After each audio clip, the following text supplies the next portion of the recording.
Everyone says they trust God until he stops explaining himself, until the prayers go unanswered, until the doors close and the silence gets heavy. That's the moment when faith stops being a word and becomes a war. Because trusting God isn't about getting what you want, it's about standing still when every part of you wants to run.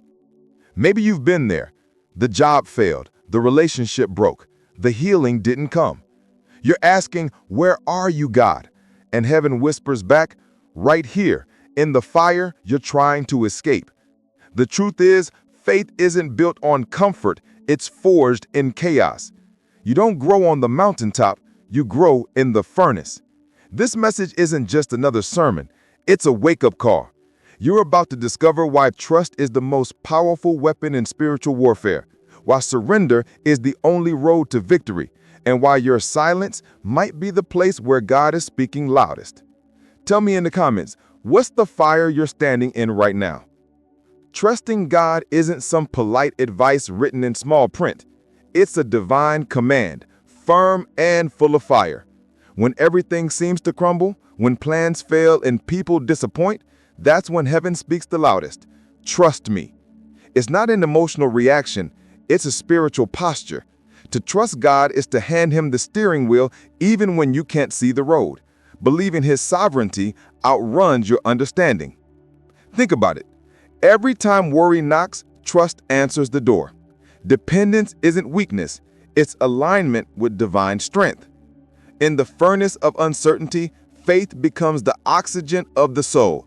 The Bible says in Isaiah 30:15, "In quietness and trust is your strength."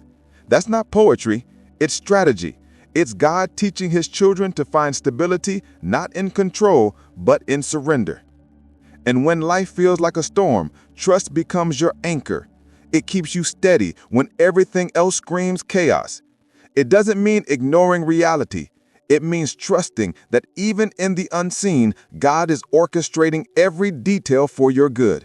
The real victory begins when your heart stops negotiating with fear and starts resting in divine assurance, because something deeper is coming next.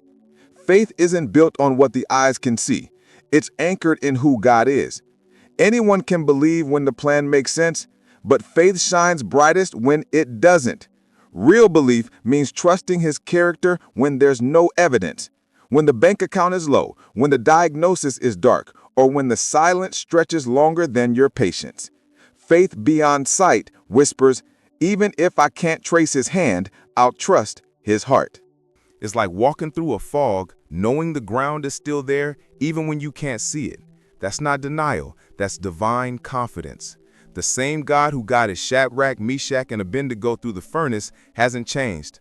His mercy still covers the broken, his goodness still restores the weary, and his promises still hold steady when emotions don't. Faith is the bridge between what hurts now and what heals later. When the night feels endless and answers are delayed, that's when faith matures. It stops asking for signs and starts resting in God's sovereignty.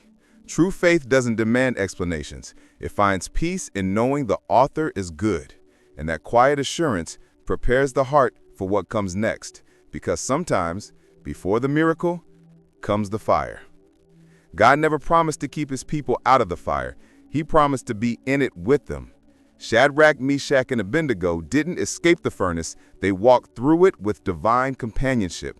That's the mystery of faith. The flames may burn, but they can't consume what God has purified. His presence doesn't always prevent the pain, but it transforms it into purpose. The fire that was meant to destroy you becomes the place where his glory is revealed. Sometimes the furnace looks like betrayal, sickness, or loss.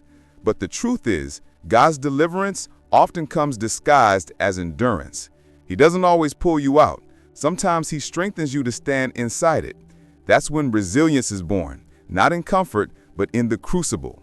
It's in those moments that dependence becomes a lifeline, and trust turns from theory into testimony. And here's the beauty. When they came out of the furnace, they didn't even smell like smoke. That's what happens when grace covers your pain.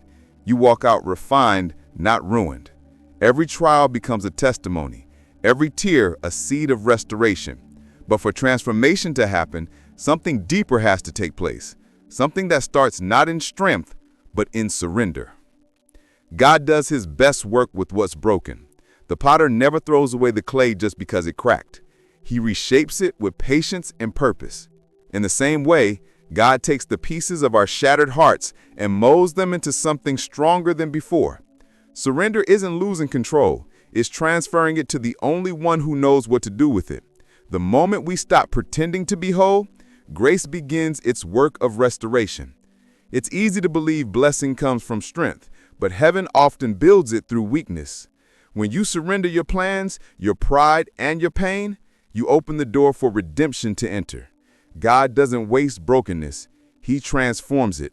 What you thought was the end becomes the foundation of a miracle. The cracks you hide are often the places where his light breaks through. Surrender doesn't mean giving up. It means giving in to divine orchestration. It's the turning point where worry turns into worship and defeat turns into destiny. When you let go, God takes over. And that's when transformation begins to ripple through your life, leading you into the greatest exchange of all, trading your anxiety for peace. Worry and trust can't live in the same heart. One suffocates, the other breathes life. Worry whispers, "What if?"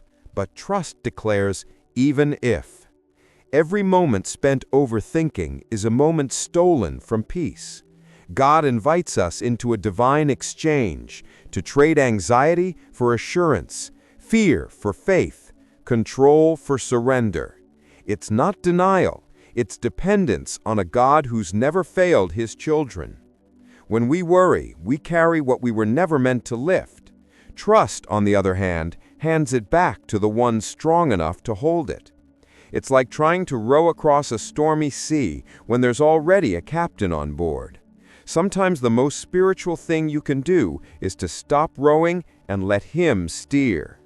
That's what stillness really means, resting in God's sovereignty while the waves still roar. Peace isn't found in the absence of problems, it's born in the presence of trust. Every time you choose trust over anxiety, you silence the schemes of the enemy. You turn spiritual warfare into worship. That's why the devil hates peaceful believers. They remind him that heaven is still in control. And when you learn that trust is not weakness, but warfare, everything changes. Trust isn't passive, it's a weapon forged in heaven. The enemy doesn't tremble at your talents or titles.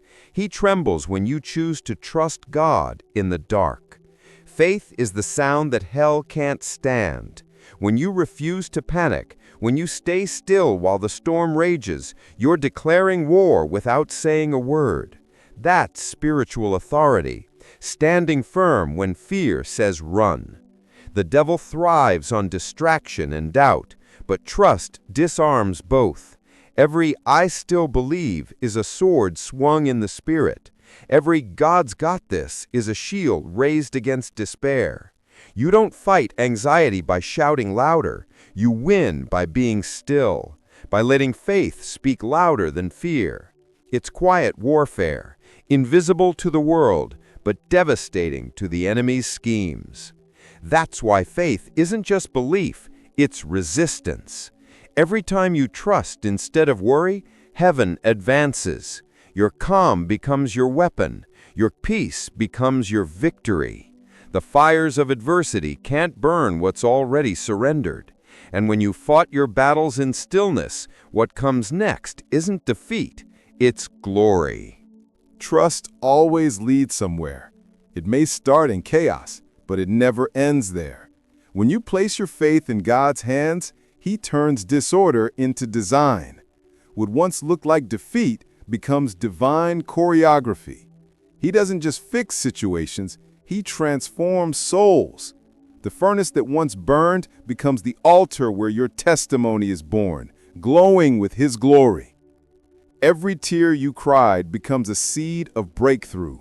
The moments that broke you now build you. God's providence wastes nothing. He uses every delay, every silence, every heartbreak as preparation for something greater. The story of redemption is never rushed because what's being built in you is meant to last for eternity. That's the beauty of divine timing. It never misses its mark. When trust matures, peace replaces panic, and glory replaces grief. Suddenly you see that the waiting wasn't punishment, it was preparation. The silence wasn't absence, it was strategy. What looked like a breakdown was actually a breakthrough. And when you finally step into the light, you realize that all along, God wasn't just changing your situation, He was changing you. Every fire has an expiration date, but your faith doesn't. The same God who stood with Shadrach, Meshach, and Abednego stands with you right now. He hasn't forgotten your name or your pain. What feels like delay is divine design. What feels like silence is sacred strategy. The moment you choose to trust again, heaven begins to move. Don't let fear steal what faith is trying to build. The furnace was never meant to finish you. It was meant to refine you. You're not being buried. You're being planted. And soon, what looked like ashes will bloom into glory. Keep standing, keep believing, keep trusting, because the story God is writing through you will shake generations. Now, I want to hear from you. Where do you need to trust God again? What area of your life feels like a furnace right now? Share it below. Your words might be the hope someone else needs today. And if this message spoke to you, subscribe, like, and turn on the notifications, because your faith journey isn't over yet. It's just getting started.